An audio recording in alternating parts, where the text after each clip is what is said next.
Okay, so in these big, amazing worlds of tabletop role-playing games, right? Hmm. Players get all this freedom. They can shape their characters' fates.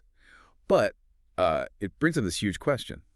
How does the DM, the person building that world, actually balance that freedom? Mm. With keeping a story going, making sure it's, well, fun and makes sense for everybody at the table. Oh, yeah. It feels like walking a tightrope sometimes, doesn't it? Yeah. How far do you let things go before you kind of have to step in? That exact thing came up just recently in a game I was running. My players, who I love, but oh boy, they can be chaotic. They were right on the edge of this like major boss fight. We'd spent weeks in game time tracking this cult leader to their secret base. Right. And I had this whole idea, maybe they'd sneak in, be clever, build up the tension before the big fight. But no, the second they see the place, one player, he's playing this super charismatic bard, but maybe a bit impulsive. He just shouts out, "I challenge the leader to a sing-off." Seriously, right there in the courtyard with all these like heavily armed cultists just staring, totally baffled. My plans just poof, gone. Yeah. So yeah, I have this split-second thing. Do I just say no, shut it down, maybe annoy the player, or do I try and like weave this musical duel into the story and, I don't know, risk the whole session turning into some weird villain karaoke night?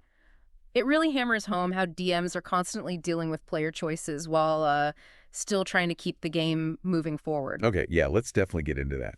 We were looking at this article from LitRPG Reads, and it paints this really cool picture of the DM, not just as someone who knows the rules, but as like the orchestrator of the whole thing. Mm-hmm. Think about it, right? Mm-hmm. We're literally making up worlds, characters, big plots, and trying to keep everyone hooked and having fun all at the same time. It takes a ton of creative juice, session after session.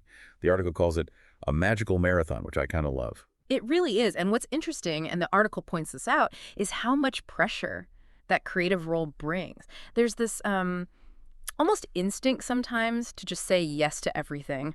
Every wild idea a player has, every homebrew character concept they cook up. Totally. You want them to feel like their choices matter, that their imagination is the limit. So the default can feel like it should be yes and to absolutely everything. Exactly. And the article really unpacks why it's so tough for DMs to, draw those lines sometimes.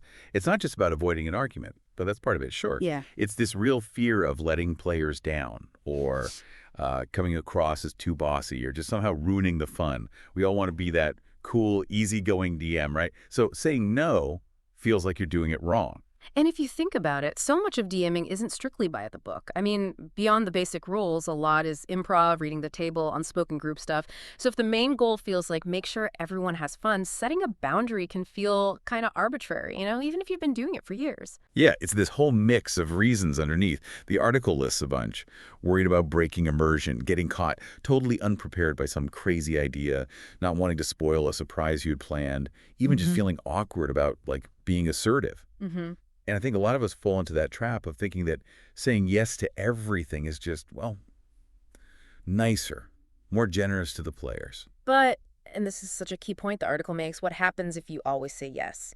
It argues, pretty convincingly, I think, that setting good boundaries isn't selfish. It actually helps the players, too, in the long run. How so? Well, by setting limits, you keep the game going strong over time. You, as the DM, don't get burnt out or start resenting things. Yeah. And it builds this mutual respect, a sense of predictability for everyone. That makes a lot of sense. Like the article says, when a DM sets a boundary, they're showing they respect their own time and creativity. And that sends a message, right?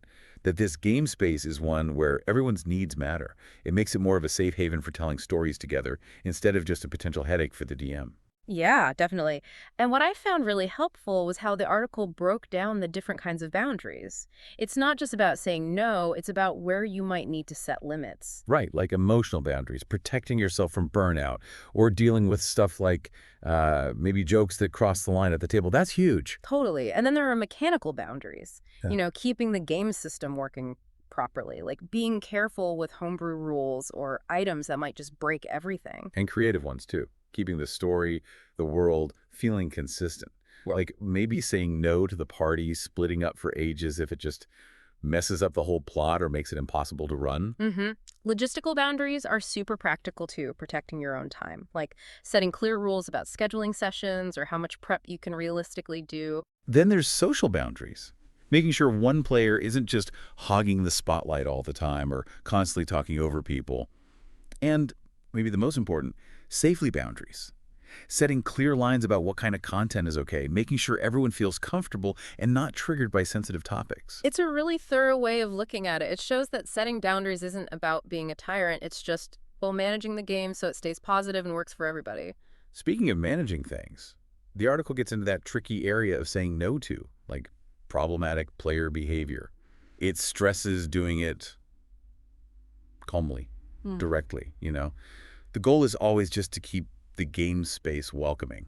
Yeah, and it lists the whole range of stuff that can be disruptive, not just the obvious things like arguing rules constantly or trying to derail the campaign on purpose. Right. It mentions things like someone always interrupting or having side conversations or even just being buried in their phone when important stuff is happening. It's a good point. Dealing with that stuff isn't about picking on someone. It's just protecting the game for the whole group. Sometimes just a quiet word or a gentle nudge is all it takes. The article also spent a good bit of time on homebrew stuff, which is, a double-edged sword. It can be super exciting. Players get really creative. But But can also mess with the game balance big time. yeah, And it's extra work for the DM, right? You have to actually look at it, figure out if it fits. exactly. The article suggests checking if it fits mechanically, if it fits the vibe or theme of your world, and what impact it'll actually have on playing the game. It gives loads of examples of stuff you might need to say no to, or at least tweak, like super overpowered character classes or custom spells that solve every problem instantly. Yeah, or magic items that just break the game's challenge level. Right. But it also points out it doesn't have to be a hard no all the time. Maybe you can work with the player, adjust it so it fits better, or suggest it for a different game or a different character down the line. It's about talking it through. Communication, yeah. Yeah. Which leads to another really, really important boundary. Saying no to burnout. The article lists those warning signs we probably all recognize, right? Mm-hmm. Dreading prep time, feeling exhausted after sessions. Forgetting plot points, getting snappy with players. Yeah, feeling resentful when players ask for things. It makes the point that recognizing you're hitting your limit isn't failing. It's actually smart. It's self-aware. Going back to that marathon idea, right? Mm. You have to pace yourself. You can't just sprint forever. So the article suggests practical things. It's okay to cancel a session if you need to, maybe cut back on prep sometimes, or even think about getting a co-DM. Taking a break, that's allowed. Your well-being matters because if the DM isn't okay, the game probably isn't going to be okay either. Absolutely. And sometimes you need to set that boundary right there in the middle of the session. Oh yeah, the mid-session. No, the article has some good examples of that too. Yeah. Like if a side quest is suddenly taking over the entire session and derailing the main story. Or if a joke goes too far and kills the mood. Or a rules argument just will not end. Or one player keeps interrupting. Or someone suddenly uses an ability that you realize is way more broken than you thought. Yeah, and it gives some really useful ways to phrase things in those moments, how to be clear, get things back on track, but without being, a jerk about it. Still respecting the players, but guiding things back.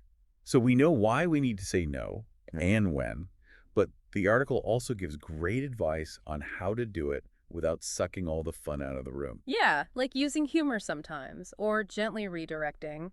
Framing it less like, you can't do that, and more like, okay, let's find a way to do something cool within these lines. And listening is key, right? The article really highlights that. Acknowledge the player's idea, show you get where they're coming from, even if the answer is still no.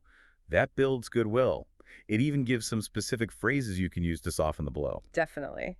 Which brings us to the final takeaway, really. The article sums it up nicely. Good boundaries aren't just for the DM's sanity. They protect the players, too, and the health of the game itself long term. Yeah, it encourages us as DMs to really think about our own limits. And then crucially, to talk about them openly with our players.